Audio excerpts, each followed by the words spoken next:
Nabi SAW mengatakan, Inna lillahi malaikatan tawafun. Di riwayat kedua, Inna lillahi malaikatan sayyaratan fudula. Allah mempunyai malaikat-malaikat yang berkeliling. Fudula. Mereka berbeda dengan malaikat raqib dan atid. Mereka tambahan malaikat yang di luar raqib dan atid. Yaltamisuna majalis dzikr. Mereka hanya mencari majelis-majelis zikrullah. Salah satu majelis zikrullah adalah majelis ta'lim, yang majelisnya membuat kalbu teringat kepada Allah Subhanahu wa ta'ala. Apabila mereka ketemu, maka dia berteriak kepada malaikat yang sedang mencari di ujung bumi sana, halummu ila hajatikum. Ayo, ini tempat hajatmu, tempat orang berzikir. Itulah yang disebut ahli zikir itu masyhur di kalangan malaikat. Baru dia masyhur viral di YouTube. Ngapain viral di YouTube kalau nggak masyhur di kalangan malaikat di alam malakut? Jadi channel malakut dulu terkenal, baru channel YouTube. Seandainya Allah bukakan mukasyafah, maka orang-orang itu akan memandang ahli zikir dan siapapun bersamanya sedang menanam pohon-pohon surga, sedang mencicipi buah-buah surga. Dalam hadis yang sahih disebutkan, subhanallah bihamdi, subhanallahil azim, itu adalah gharsun atau syajarun min syajaratil jannah, adalah pepohonan-pepohonan surga. Maka tadi pagi siapa yang berzikir subhanallah bihamdi, subhanallahil azim, dia sudah menanam. Jika satu kali dia baca, dia menanam 10 pohon. Jika dia membaca 100, dia membaca 100, seakan-akan dia menanam 1000 pohon. Kalau kita punya kebun sawit 1000 pohon, itu berapa hektar itu? Jika itu pagi sore pagi sore pagi sore kali 30 hari kali 60. Kalau kita mau kali-kali sampai capek-capek sendiri, maka orang-orang ahli zikir ini qalbuhu athari ghani, kalbunya kaya. Kalau orang kaya mau apa aja bisa nggak? Maka ahli zikir itu mau apa aja dia tinggal terbersit di kalbunya, Allah kirim. Hati-hati yang antum yang banyak zikir, jangan mikir aneh-aneh ya, nanti ibu-ibu marah. Allah itu pecemburu. Innallaha ghayur. Allah itu pecemburu. Kalimat cemburu menunjukkan cinta. Maka bab zikir ini babul mahabbah, bab cinta, mencintai. Seseorang akan menikmati zikir jika dia cinta kepada yang dizikirkan. Bapak Ibu karena cinta datang jauh-jauh hari, datang dari jauh-jauh tempat untuk bertemu orang yang dicinta. Kenapa terasa kemudian ringan? Karena kita cinta. Nanti di surga perjalanan jauh, ada satu pohon baru bisa ditembus dengan 100 tahun perjalanan ya, tapi hanya bisa ditembus oleh ahli zikir sesaat. Oleh ahli surga biasa 100 tahun dia berjalan, dia tidak bisa melewati satu pohon itu. Itulah pohon yang disebut tuba. Tuba liman ra'ani wa amana bi. Tuba dapat keagungan, kelembutan, keharuman, naungan pohon-pohon surgawi. Bayang-bayang pohon ini sudah terasa sampai ke dunia. Siapa yang menghidupkan majelis zikir, maka di rumahnya, di jalannya, di masjidnya, di halaqahnya, di suraunya, itu akan ada bayang-bayang pohon tuba ya. Itu sebabnya banyak orang ingin mendatangi pohon itu, karena itu adalah puncak dari taman-taman surga. Maka tiada tempat orang berzikir di situ kecuali orang datang ingin berlatih di sana. Tapi inti dari tempat surga itu, tempat surgawi, bukanlah fisik, bukanlah masjid dengan bangunan yang megah, tapi ada sosok yang kalbunya senantiasa menyebut nama Allah. Jadi sebenarnya taman surga itu ada di kalbu seorang mukmin. Qalbul mu'min baitullah, begitu kata ulama. Qalbu mukmin adalah rumah tempat mengingat Allah Subhanahu wa ta'ala. Gimana? Qalbunya sudah jadi rumah Allah belum? Rumah fulus ya. Kalau masih jadi rumah fulus, lelah. Hatta ustadz dia lelah. Maka jadikan rumah Allah itu yang pertama kolbu. Fisik ini tergantung kolbu. Dulu saya belajar zikir di surau, masih surau kayu. Kayunya pun bukan kayu mahal. Kayu bekas-bekas, nggak kepake di luar, kita tambal untuk surau kita. Tapi di situ banyak orang yang bisa berzikir. Dan tempat itu dirindui. Kenapa tempat itu dirindui? Karena tempat itu punya kenangan kami diajari oleh ahli zikir. Ternyata ada kabar gembira. Setiap kali kita mencari majelis-majelis zikir, ternyata itu adalah sifat-sifat malaikat yang ada dalam diri. Dalam hadis Imam Bukhari, Muslim, Abu Dawud, Tirmizi dengan riwayat yang beragam, kita ambil satu redaksi. Nabi SAW mengatakan, Inna lillahi malaikatan tawafun. Di riwayat kedua, Inna lillahi malaikatan sayyaratan fudula. Allah mempunyai malaikat-malaikat yang berkeliling. Fudula. Mereka berbeda dengan malaikat raqib dan atid. Mereka tambahan, malaikat yang di luar raqib dan atid. Yaltamisuna majalis dzikr. Mereka hanya mencari majelis-majelis zikrullah.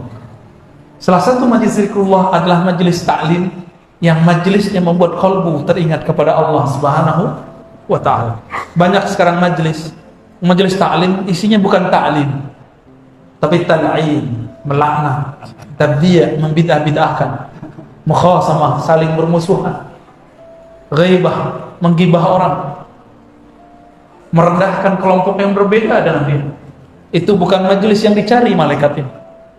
Malaikat ini hanya mencari majelis-majelis yang kalam murabbinya, gurunya, syekhnya, tuan gurunya mengingatkan kita kepada Allah Subhanahu wa ta'ala. Satu malaikat dicipta, Allah kasih kepadanya satu zikir, atau dua zikir, atau tiga zikir, atau banyak zikir. Yang paling banyak adalah Sayyidina Jibril. Sebenarnya di samping Sayyidina Jibril dulu ada namanya Azazil, dia juga banyak zikir. Cuma sayang, dia berzikir dengan nafsu, ingin jadi wali, ingin jadi orang sakti, ingin jadi orang terbaik dengan zikirnya. Maka kemudian dia dipecat dari kalangan malaikat. Jadi malaikat ada yang dipecat. Itu Azazil. Ada yang Harut Marut. Itu baru beberapa kisah malaikat. Masih banyak malaikat-malaikat yang lain. Tapi si Azazil diangkat untuk bisa memimpin surga, itu juga karena zikir. Jadi jika ingin jalan-jalan ke surga, banyak-banyaklah zikrullah. Ya. Apa tanda aroma surga sudah masuk ke dalam diri? Ketenangan dalam jiwa sudah masuk. Berarti sebenarnya sudah pindah alam. Cuma kita masih merasa di sini. Itu yang disebut dalam hadis Imam Muslim, "Ma min qaumin yaq'adu fi maq'adin." Tidaklah ada sekelompok orang berduduk di suatu majlis, yazkurunallah, mereka sebut-sebut nama Allah. Mereka berarti berjamaah. Mereka berjamaah. Kecuali hafat bihimul malaikah. Maka malaikat yang tadi yang disebut malaikat sayyarah, malaikat yang mirip seperti mobil, cuma dia bersayap, terbang kemana-mana, hafat, akan menghubungi mereka. Dalam hadis Imam Muslim dikatakan mereka antri berlapis-lapis sampai ke langit sana. Jadi kalau makanya tadi kita buka kajian yang Fatihah, itu cara menghimbau malaikat tadi. Mereka lagi banyak tuh sampai ke atas. Teman tuh nggak lihat kan? Kalau lihat pada kabur paling, pingsan paling. Ya, ngeliat ada orang bersayap kan pusing. Ya. Apabila mereka ketemu, maka dia berteriak kepada malaikat yang sedang mencari di ujung bumi sana. Halummu ila hajatikum. Ayo, ini tempat hajatmu, tempat orang berzikir. Itulah yang disebut ahli zikir itu masyhur di kalangan malaikat.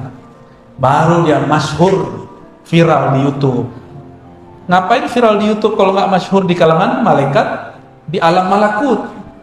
Jadi channel malakut dulu terkenal, baru channel YouTube. Ya. YouTube nggak masuk ke alam, itu alam maya itu. Tapi kalau malakut, di sana ada zikir berlapis-lapis. Sampai ke langit pertama, kedua, ketiga, keempat, itu malaikat zikir semua.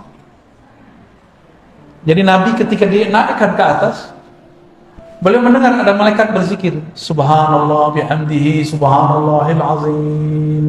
Diturunkan jadi zikir pagi sore, jadi zikir yasinan. Jadi kita zikir begitu, sedang meniru para malaikat.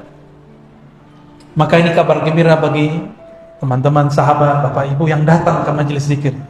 Berarti nur malaikat dalam diri kita sudah hidup, sudah aktif. Bedanya kita tidak bersayap, mereka bersayap. Kita masih butuh makan, mereka nggak butuh makan. Ini hari aktif, jam kerja, kita meninggalkan kerjaan untuk mencari makan karena ingin memberi makan kepada qalbun dan ruh. Maka Allah bertanya kepada malaikat ketika dia naik, padahal Allah lebih tahu apa yang terjadi sebenarnya. Wahai malaikatku, sedang apa hamba-hambaku engkau tinggalkan? Apa jawaban mereka? Yukabbiruna, mereka sedang memuji engkau. Yumajjiduna, sedang membesar-besarkan engkau. Yuhalliluna, sedang mentahlilkan engkau. Itulah dalil tahlilan.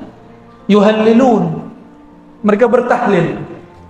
Dan tidak disebutkan di hadis itu tahlil mau acara apa, bebas. Yang penting tahlil. Mau tahlil lagi kematian, mau kehidupan, mau kelahiran, mau syukuran, terserah. Mau ba'da sholat, di luar sholat, tidak ada pembatasan. Allah tidak membatasi. Kenapa ada orang membatasi? Ya. Maka selamat jadi ahli tahlilan. Ya. Bukan hanya bawa berkat, berkat itu cuma untuk perut. Nama kita disebut-sebut di sana. Apa kata malaikat? Si fulan, walaupun dia ngantuk-ngantuk, dia zikir, ya Rabb. Si fulan, dia tinggalkan kerjaannya Allah untuk menghadiri majelis, ya Allah. Si fulan, istrinya ngambek, ya Allah, karena suaminya suka majelis, ya Allah. Si fulan, itu diadukan semua ke Allah. Disitulah Allah ridho kepada hambanya. Ya,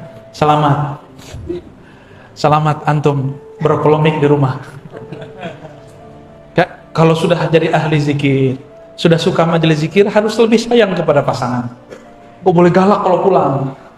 Kalau pasangan kita bilang, keluar mulu, jangan diketusin lagi. Dia sudah kesepian. Ya, ekspresikan sayang kita kepada hamba-hamba Allah. Pertanyaan pertama kali kepadanya. Ahli zikir harus lebih sayang kepada pasangannya daripada orang yang tidak suka berzikir. Karena Allah mengatakan, irhamu fil ard yarhamukum man fis sama. Sayangi yang di bumi, sayangi maka engkau akan disayang yang di langit. Ya, jangan galak-galak sama istri ya. Ini ibu-ibu, jangan galak-galak sama suami. Kalau perempuan, suaminya minta, "Dek, kamu di rumah," maka yang afdal di rumah. Ya, tapi kalau suami, "Mas, Bang," kalau di sini panggil Bang ya. "Bang, di rumah aja, Bang." Sabar, Dek, kan kita udah pasti akan nikah. Udah gak kemana-mana, Bang. Abang mau cari Nur biar tambah sayang sama adek. Gombal. Itu gombalnya Dr. Thohir itu. Lalu bagaimana cara menikmatinya? Kalau ada gelas, ada air, tapi di gelas itu ada kotoran, bisa nggak saya menikmati air? Maka cara pertama menikmati zikrullah, bersihkan tempat minumnya, bersihkan mulut kita, anggota tubuh. Berani nggak kalau lagi junub masuk masjid?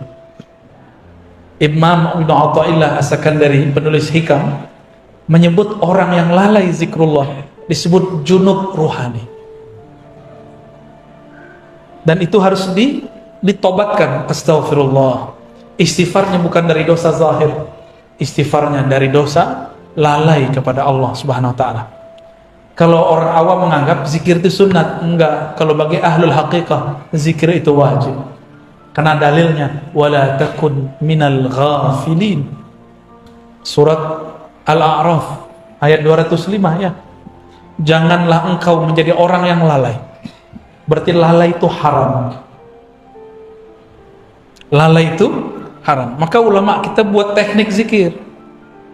Ada zikir 1000, 100, 1000, 5000, 70.000, sampai zikir tidak ada hitungan lagi. Jadi pertama bersihkan dulu gelasnya, ya. Kita sebut taubat. Udah bersih, semuanya udah bersih.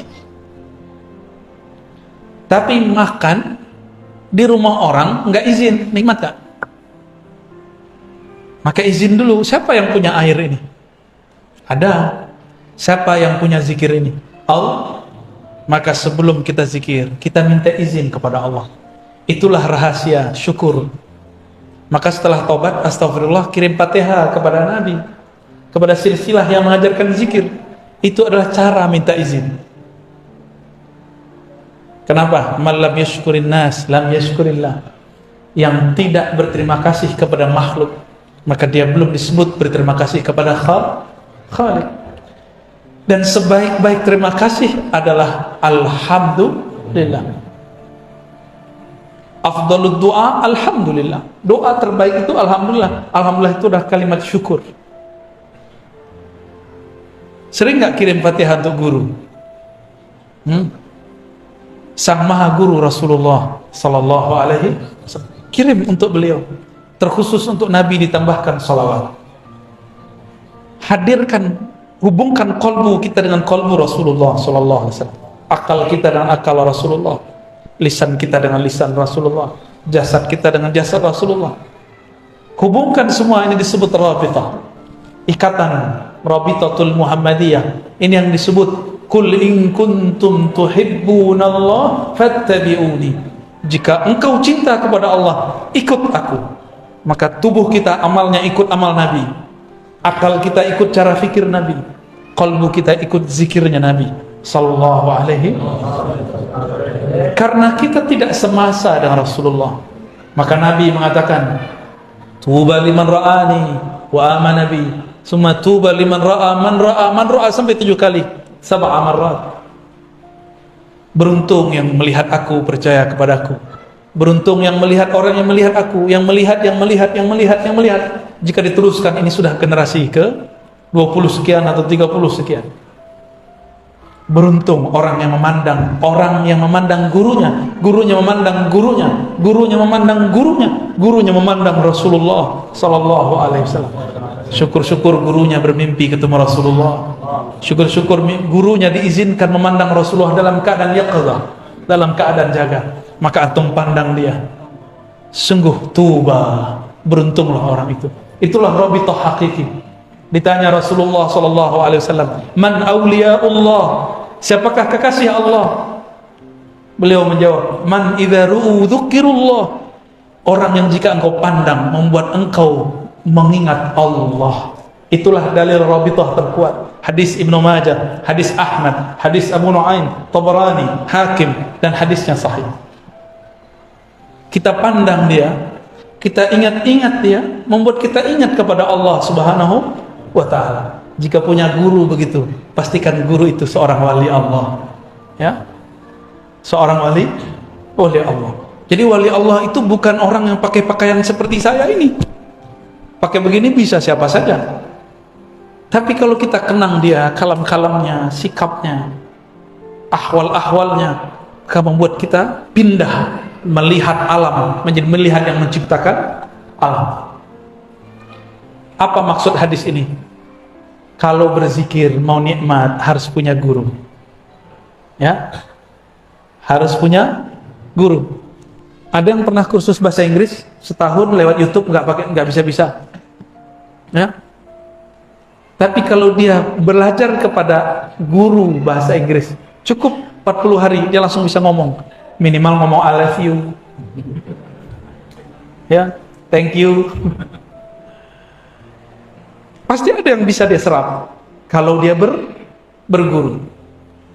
Maka berzikir itu jangan hanya lewat YouTube. Carilah guru di tempat kita yang ahli zikrullah, ya. Sudah berapa tuh? Pertama taubat, kedua izin dengan cara bersyukur, kita berterima kasih, kirim. Yang ketiga tadi sholawat, Yang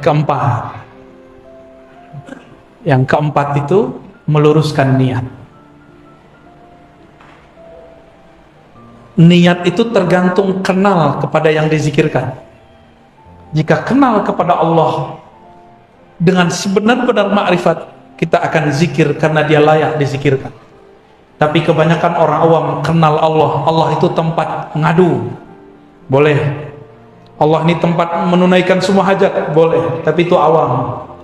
Orang awam itu kalau dia zikir cuma karena ada hajat. Gak ada hajat dia gak zikir. Padahal kita setiap saat berhajat kepada Allah Subhanahu wa ta'ala. Kalau lagi hidup susah, dompet lagi tipis, itu kenceng baca sholawatnya, ya, kenceng tahajudnya, bahkan sholat duhanya kenceng. Padahal tidak ada hadis mengenai sholat duha melancarkan rezeki. Yang ada cuma orang yang sholat 4 rakaat di awal pagi, di awal hari, Allah cukupkan hidupnya sampai sore hari. Ulama kita beda pendapat, nih sholat apa ini? Sholat syuruk apa sholat duha? Ya, benar Ustaz ya? Man shalla arba'an, yang sholat 4 rakaat di awal hari, ya, kafahullah, Allah cukupkan hajatnya sampai sore hari. Hajat kita kepada Allah hajat apa? Hajat zahir atau hajat batin? Lebih banyak hajat yang mana? Jangan-jangan zahir. Maka datang ke Ustaz Thohir, doainnya bisa beli mobil. Jadi ke Ustaz itu minta doa beli mobil. Benar ya? Datang ke Kiai, Pak Kiai doain anak saya sakit. Semuanya fisik. Pak Kiai doain saya lagi banyak utang, semoga bisa bayar hutang. Jadi Kiai ini, karena dia simbol-simbol Allah di muka bumi, maka jadi tempat mengadu orang-orang untuk usulan fulus. Karena minta jodoh, Ustaz Thohir diminta, Ustaz nikahi aneh Ustaz. Oh, salah Ustaz, tolong doakan saya semoga dapat jodoh. Kenapa minta ke Ustaz?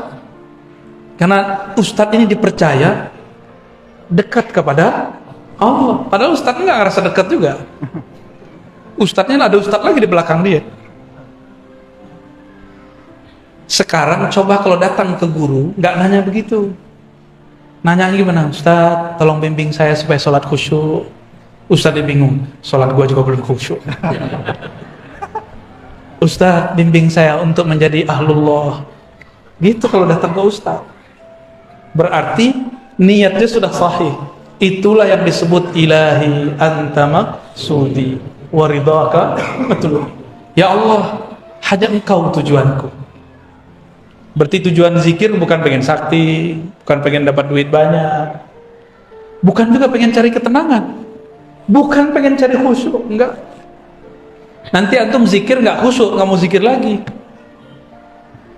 Ya, jadi jangan belajar zikir karena pengen ini. Zikir itu karena supaya Allah ridho. Ridho artinya rela. Yang penting Allah rela sama kita. Allah kalau sudah ridho, hambanya ini pendosa dimaafkan. Tapi kalau Allah belum ridho, walaupun antum itu sholat sehari 700 rakaat, itu tidak diterima. Kok bisa begitu? Karena Allah belum ridho, kan yang dipandang Allah kalbunya. Jadi baca ilahi anta maksudi wa ridhaka matlubi itu penting.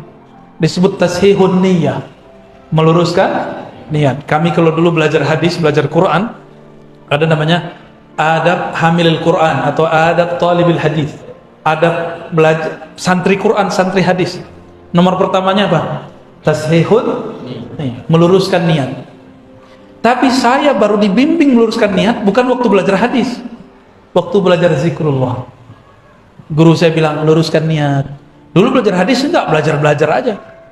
Walaupun kita diajarkan adab-adabnya, tapi tidak diajarkan melafazkannya. Diajarkan guru zikir, nikmat tidak nikmat ridho, khusyuk tidak khusyuk tetap ridho. Bisa nggak begitu? Zikirnya tetap jalan meskipun tidak terasa nikmat. Kenapa zikir tidak terasa nikmat? Az-zikru syifa'un. Zikir itu obat. Obat itu untuk yang berpenyakit. Obat itu murrun wala hulwun. Obat itu pasti pahit, tidak manis. Benar, obat manis pahit. Yang manis itu obat demam anak-anak tuh. Apa namanya? Wah, antum iklan. Tapi obat orang dewasa pahit atau manis? Pahit. Mau mengobati kalbu? Maka nikmati pahitnya zikrullah. Nikmati pahitnya tahajud. Orang tidur kita bangun. Nikmati pahitnya sedekah. Itu bertengkar loh dalam hati. Coba antum sedekah, bertengkar di hati. Kasih enggak, kasih enggak, kasih enggak, kasih enggak. Enggak. Sih. Enggak sih. Pasti begitu tengkar. Udah megang tasbih. Datang syaitan. Bid'ah. Setan tuh. Ada yang merasa ya? Udah jalan tasbihnya, subhanallah. Tahu handphone bunyi, terganggu lagi. Maka tips menikmati zikir. Apa kata Allah kepada Sayyidina Musa? Ikhla'na alaik. Tinggalkan sendalmu, aksesorismu. Jadi kalau mau zikir, matikan handphone. Ya, matikan handphone. Kita punya smartphone yang canggih. Nih, kalau lagi zikir, dia di-off-kan dulu sebentar. Ya, di-off-kan ini. Gimana cara meng-off-kan ini? Pakai syahadat. Asyhadu alla ilaha illallah. Ajak, wahai akal pikiranku, bersaksilah dari yang berhak disembah kecuali Allah, Nabi Muhammad Rasulullah sallallahu alaihi wasallam. Syahadatkan akal kita, syahadatkan kalbu kita, baru zikir. Nah, ini paling kunci. Setelah tadi meluruskan niat, kembali ke depan. Syahadatkan diri kita sebelum mau zikir, mau sholat, mau sedekah, mau apa aja, syahadatkan dulu. Siapa tahu ketika kita selesai sholat, terus kita keluar, terus kita mau sholat lagi, pernah terjebak kepada kekufuran, kufur yang tidak terlihat. Maka kita syahadatkan dulu pikiran ini, kalbu ini, tubuh ini, baru kita masuk lagi ke alam zikrullah. Ya, jadi sudah berapa? 5 ya. Bisa diulang. 1, tobat. 2, syukur. Pertama, syukur kepada makhluk, kirim Kenapa Al-Fatihah? Karena Al-Fatihah itu ada alhamdulillah di dalamnya. Alhamdulillah adalah afdalud doa, afdalus syukur. Syukur tertinggi, doa terhebat. Terus sholawat. Kenapa sholawat? Yang membuat kita bisa zikir sekarang Nabi bukan? Kalau Nabi nggak ajarkan, bisa nggak kita? Jadi sombong sekali kalau ada orang zikir tidak bersolawat. Inilah perbedaan antara Jibril dengan Azazil. Itulah beda antara Nabi Muhammad dan Iblis. Itulah beda antara mukmin dengan kafir.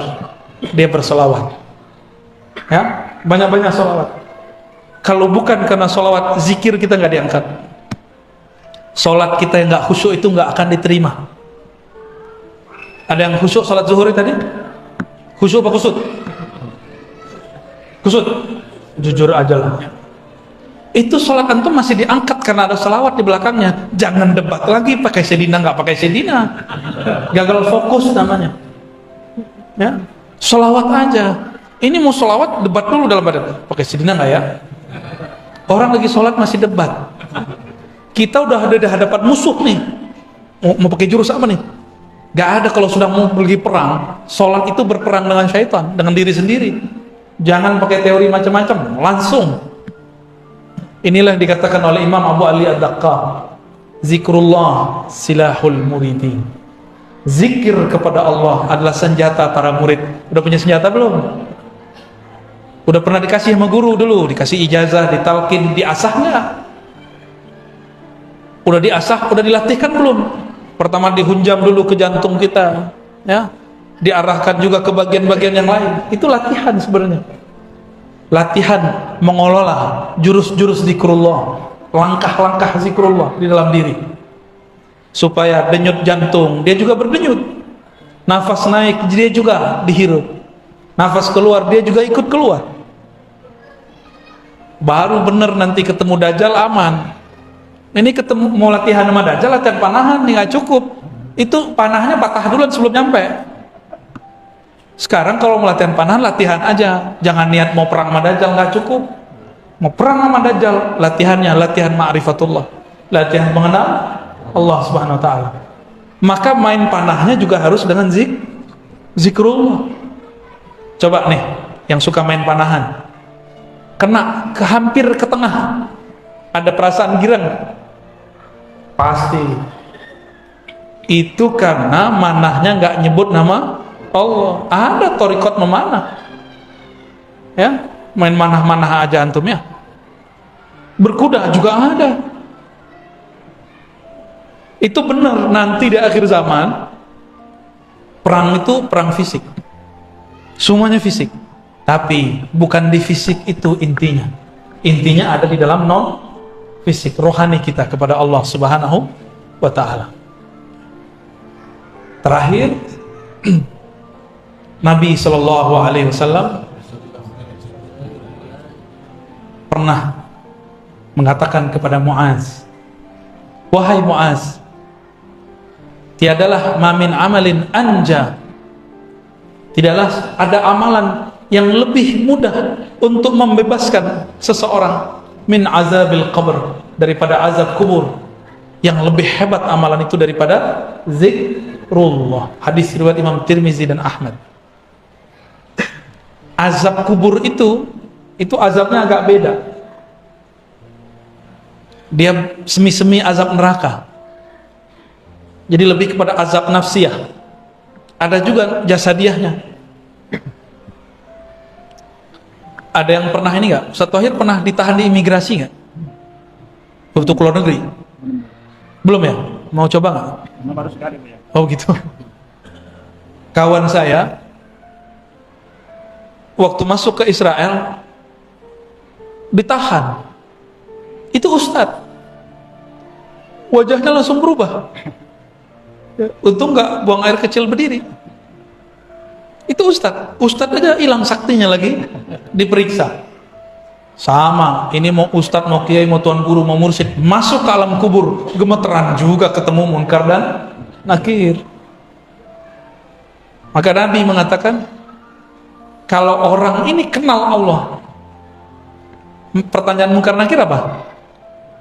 Man rabbuka, siapa Rabbmu? Nggak ditanya, ente mursyid. Nggak ditanya, ente khalifah torikot. Nggak ditanya, torikot ente 10 ya. Nggak ditanya, nggak laku di sana. Ente hafiz 31 juz ya. Juz ke 31-nya juz Al-Pokat. Ada juz duren kalau di sini ya. Nggak ditanya. Yang ditanya siapa? Man rabbuka, Tuhan kamu siapa? Rob itu artinya Tuhan. Kamu bertuan kepada siapa hidupmu? Kamu menghambakan dirimu kepada siapa? Kamu hafal Quran untuk siapa? Kamu zikir untuk siapa? Kamu ngaji untuk siapa? Kamu kerja untuk siapa? Ini coba nih, berangkat pagi jam 6, pulang jam 6. Berarti udah 12 jam kita untuk selain Allah. Maka kerjanya harus diniatkan sebagai ngabdi kepada Allah. Kalau enggak, ketika kita jawab Robbi, bingung apa mau jawab. Kerjaanku. Jangan-jangan Tuhan kita handphone. Antum ini kan nggak bisa lepas dari handphone. Bener? Jujur aja lah ya. Lebih bid'ah smartphone yang dari Cina tuh atau tasbih? Dari Cina juga. Lebih bid'ah mana? Kata kawan, dia sih pegang handphone, ngajar pakai handphone, bahkan pakai tablet. Terus bilang, tasbih itu menyerupai Yahudi. Saya cari-cari Yahudi selama di Yerusalem pakai tasbih nggak ketemu. Mulai dari tentaranya, orang-orangnya, petaninya, orangnya riwi-riwi, rahib-rahibnya nggak ada pakai tasbih, yang ada pakai kupluk. Dan jenggotnya lebih panjang daripada jenggot bapak. Jenggot bapak itu masih kurang sunnah. Apalagi jenggot aneh. Masya Allah. nggak ketemu. Jadi mereka ini kan nggak senang langsung Yahudi. Malah ada yang bilang tasbih itu punya Saulin. Ya salam, ini ketahuan nih suka nonton kungfu nih. Kayaknya itu lebih bid'ah daripada main tasbih. Nggak belajar usul fikih dengan benar, bahwa ada yang disebut al-maqsud, ada yang disebut dengan wasail, wasilah. Tujuan orang megang tasbih, tujuan orang megang handphone apa? Lebih mulia mana? Tasbih. Rasulullah nggak pernah pakai tasbih.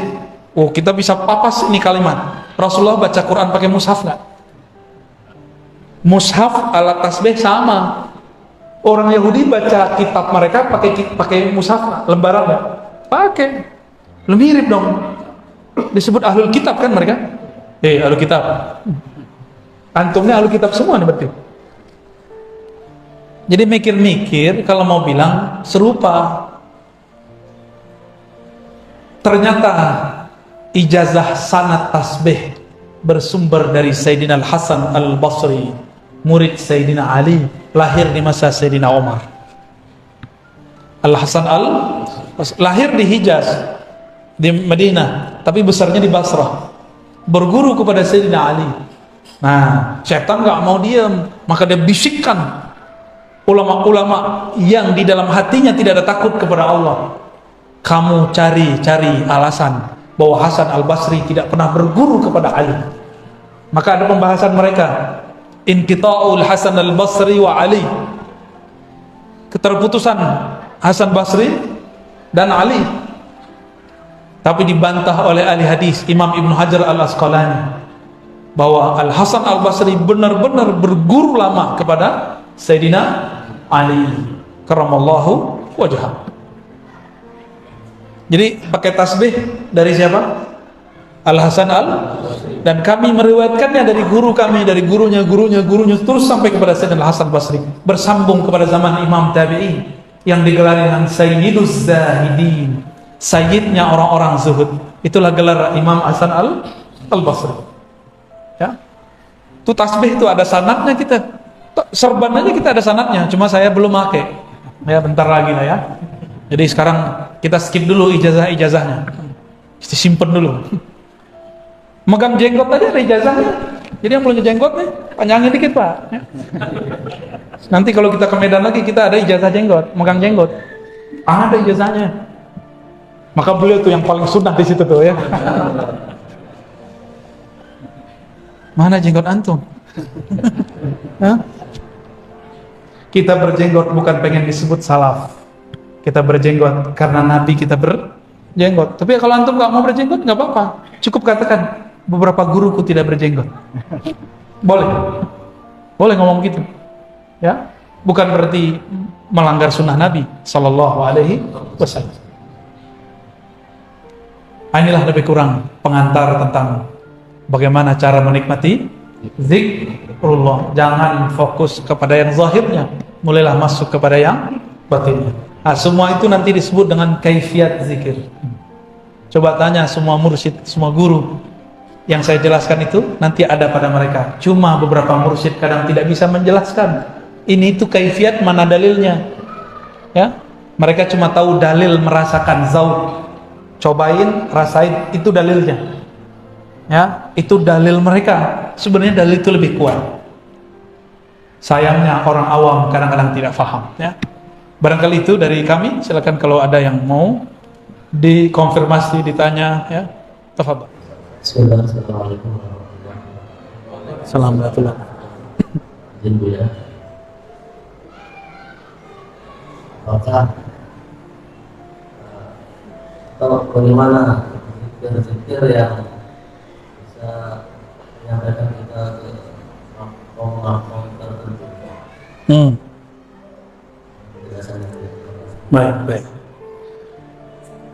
Pengen naik makom, berarti niat ilahi anta maksudinya nggak benar.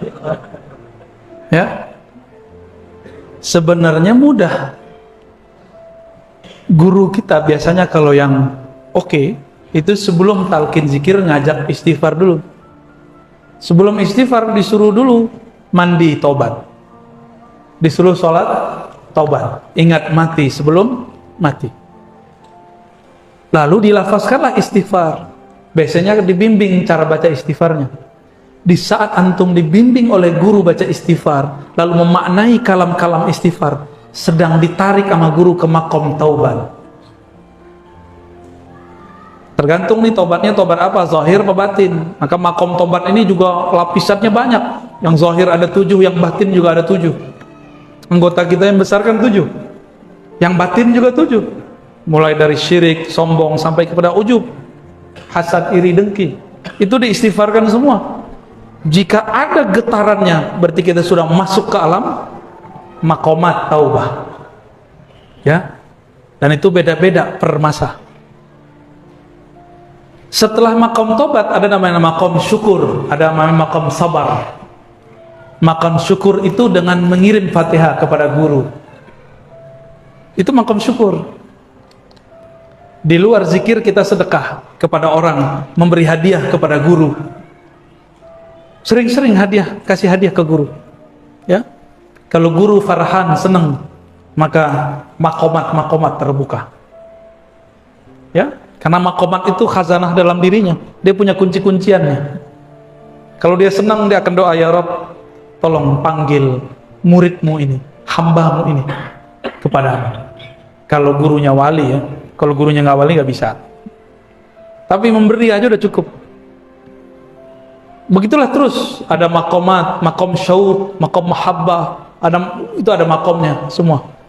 Itu yang diturunkan lewat kaifiat zikir. Cuma sayang, kaifiat tinggallah kaifiat zikir. Tata cara jadi tata cara, tapi tidak tahu makomat yang tersimpan di dalamnya. Maka banyak orang jadi mursyid belum pantas jadi mursyid. Tapi karena gurunya udah pusing, aku mau mati, siapa lagi yang melanjutkan, ku ijazahin aja. Harapannya dia nanti menyempurnakan kemursidannya kepada mursyid yang lain. Ini baru bergelar mursyid 1, udah gak mau berguru sama yang lain. Padahal di ijazah itu diwasiatkan untuk menghormati ahli fikih, ahli Quran, ngaji kepada ulama. Baru dapat ijazah, baru dapat gelar khalifah, udah gak mau ngaji sama orang. Berarti berkhianat kepada ijazahnya. Makanya la yubarak alaih, tidak diberkahi. Ya, baca tuh ijazahnya para mursyidnya. Ijazahnya apa? Kalau di Naqsyabandiyah itu jelas. Ya, di Qadiriyah jelas, di Syaziliyah jelas. Ada ijazahnya. Ya, baik, lanjut. Assalamualaikum warahmatullahi wabarakatuh. Apakah ruh itu ciptaan Allah? Saya pernah dengar dari Ustaz, ruh itu adalah titipan dari Allah. Saya jawab pakai Quran ya, bukan pakai pendapat saya. Surat Shad, Surat Al-Hijr, Surat As-Sajdah menyebutkan apa? Nanti nomornya akan saya sebutkan semua ya. Silakan dilihat sendiri. Surat Shad 71, 72, 73 itu bahas ini. Apa kata Allah? Begitu juga Al-Hijr, begitu juga As-Sajdah. Inni khaliqun basharan min tin. Aku ciptakan manusia, ini tubuh ini bashar namanya. Ini dari saripati tanah. Jika ini sudah sempurna, sawaituhu, aku sempurnakan dia, sudah siap dia untuk ditiupkan ruh. Nafakhtu fihi min ruhi. Aku tiupkan kepadanya ruhku. Berarti Allah nggak bilang aku ciptakan rohku. Allah mengatakan nafakhtu, aku hembuskan. Kalau tubuh ini aku ciptakan. Ini pelan-pelan ya. Ini banyak yang gagal paham. Mursyid padahal masih gagal paham. Itulah bedanya orang berilmu dengan cuma ahli zikir. Malaikat ahli zikir ditantang sama Allah. Ambiuni bi asma'i haula, kabarkan kepadaku nama-nama benda-benda ini. Bisa nggak malaikat jawab? Nggak bisa, para malaikat lebih dulu berzikir daripada Nabi Adam. Maka al-ilmu muqaddamun ala dzikr, ilmu lebih dulu daripada zikir. Ulama lebih mulia daripada orang yang berzikir 1000 tahun, karena dia belajar satu bab mengenai Allah, dia sama dengan duduk zikir 1000 tahun. Kalau enggak nanti malah debat lagi, keras lagi hatinya. Coba baca aja ayatnya. Inni khaliqun, sungguh, Allah pakai sungguh, masih aja budek, masih aja debat. Banyak orang debat di luar sana. Aku ciptakan manusia min, jelas minnya, min tin, tanah. Tapi giliran roh, nafakhtu, aku tiupkan. Jadi sebenarnya nggak usah nanya. Maka yang bertanya roh itu dicipta atau tidak, sebenarnya itu pertanyaan tidak sunnah. Itu pertanyaan bid'ah. Ya, itu pertanyaan bid'ah. Karena teksnya tidak menyebutkan itu. Ya, maka saya menyarankan para pencinta Allah yang meniupkan roh, cukuplah bertanya, mengatakan, apakah roh dicipta? Antum jadi orang alim ngomong begitu, malah jadi miring tuh. Ntar salah-salah paham, dikira di dalam diri kita ada Allah, kan gawat. Aku hembuskan. Kalau saya menghembuskan sesuatu ke dalam plastik, saya pindah gak ke dalam plastik? Allah menghembuskan rohnya. Min ini bisa dari, bisa sebagian. Dua-duanya ada sir di situ. Bukan ini litab'id, bukan ini dibelah dua terus pindah, bukan. Itu gagal paham, gak ngerti bahasa Arab namanya. Ngaji bahasa Arab lagi. Ya, nausorop, kalau nggak jadi sarap. Ketika Allah menghembuskan, bukan berarti Allah pindah ke dalam kita, cuma masuk hembusannya. Mudah bagi Allah itu. Jangan serius-serius amat, ya. Kira-kira begitu ya. Jadi bid'ah menanyakan ruh itu makhluk, tapi bid'ah kan banyak bagiannya. Ada bid'ah hasanah sama saya. Kapan dia jadi hasanah kepada saya, atau ada lagi pembahasannya? Tanya ke Ustaz Thohir nanti ya. Khalas. Terakhir ini ada satu lagi. Apakah beda antara orang yang berzikir mengamalkan zikir bersilsilah dengan orang yang mengamalkan zikir tapi tidak bersilsilah? Mohon nasihat bagi yang berzikir yang tidak bersilsilah. Orang silat nggak berguru sama tengkar, sama orang silat berguru, cakepan mana jurusnya? Imam Abu Ali Ad-Daqqal ngomong, zikrullah itu senjatanya orang beriman, murid. Senjata harus dilatihkan nggak? Harus dilatihkan. Ada gurunya, ada mentornya, ada murabbinya. Masa untuk fisik guru silatnya ada, untuk fitness biar badannya kekar, six pack.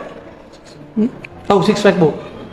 Bapak-bapak ini sudah lewat badannya, six packnya dari samping, belendung perutnya udah. Jika tubuh fisik harus dilatih, ada orang latihan fitness tanpa guru, tanpa trainer, gimana? Keseleo nggak badannya? Sakit-sakit? Kita sama guru aja sakit-sakit, apalagi gak sama guru. Itulah sebabnya kenapa ada orang gila berzikir. Dia berguru, tapi yang dia amalkan bukan yang dia pelajari. Tunggu aja ntar begini, tunggu aja ya. Itu orang pengkhianat kepada gurunya. Gurunya bilang amalkan ini nak, yang diamalkan yang lain ya. Nggak percaya sama guru, syak kepada syekhnya. Baik, sudah jam 3 ya. Baik, Bapak Ibu, sahabat-sahabat karena Allah, kita minta kepada Allah Subhanahu wa taala semoga Allah menerima kita sebagai hamba-hamba yang zakirin, yang banyak berzikir. Astaghfirullahaladzim, Allahumma rahmanir rahim ya karim. Ya Allah yang maha pengasih, yang maha penyayang. Di dalam qalbu kami ya Allah sepi namamu ya Allah. Di dalam qalbu kami ya Allah sedikit sekali menyebut namamu ya Allah. Sedangkan engkau memandang ke dalam qalbu kami ya Allah. Maka ampunkan kurangnya nama engkau dalam qalbu kami ya Allah. Famla' qulubana bi asma'ika wa sifatika ya Rabb. Ya Allah, penuhilah kalbu kami dengan nur namamu, nama-namamu yang indah ya Rahman ya Rahim. Penuhilah kalbu kami dengan nama-namamu, sifat-sifatmu yang sangat lembut ya Rabb. Keluarkan dari kalbu kami syirik, keluarkan dari kalbu kami semua kebencian. Sebagaimana engkau menyebut dirimu Rahman Rahim, maka teteskan Rahman Rahimmu, kasih sayangmu ke dalam kalbu kami yang sempit ini. Harapan kami ya Rabb, dengan tetesan Rahman Rahim, kalbu kami jadi luas dengan mencintaimu, mencintai Rasulmu, dan mencintai umatmu, hamba-hambamu. Allahumma ij'al hubbaka ahabba ilaina min kulli syai'. Ya Allah, Jadikan cinta di kalbu kami kepada Engkau lebih banyak, lebih besar daripada kami mencintai yang lain. Hatta kami lebih cinta Engkau ya Allah daripada mencintai diri kami sendiri, mencintai orang tua kami, pasangan kami, anak-anak kami, harta-harta kami. Ya Rabb, kalbu kami selalu berubah. Pagi ini mukmin, sore jadi fasik. Sore beriman, paginya jadi fasik. Karena Engkaulah yang menggenggam kalbu kami ya Allah. Maka robahlah hati kami, bolak-balik hati kami dalam taat kepadamu. Jika Engkau tetap ingin merubah hati kami ya Allah, maka rubahlah menjadi tambah cinta kepada Engkau ya Allah, tambah rindu kepada Rasul ya Allah. Ya Rabb, hawil ahwalana ila ahsanil ahwal. Jika keadaan kami kurang baik, maka rubahlah keadaan kami menjadi lebih baik. Ya dafi'al bala, wahai yang menolak bala. Bala yang paling besar adalah saat kalbu kami tidak menyebut nama Engkau. Maafkan kami ya Allah, maka jadikan kami radina bi qada'ika ya Rabb. Jadikan kami ridha kepada takdir-Mu ya Allah, baik takdir kaya ataupun miskin, takdir nikmat ataupun tidak nikmat. Di tangan-Mu, biyadika ya Rabb, kullu syai, segala sesuatu. Allahumma rabbana atina fid dunya hasanah wa fil akhirati hasanah wa qina adzabannar. واختم لنا بالخيرات واجعلنا من المفردين الذاكرين آمين يا رب العالمين والحمد لله رب العالمين.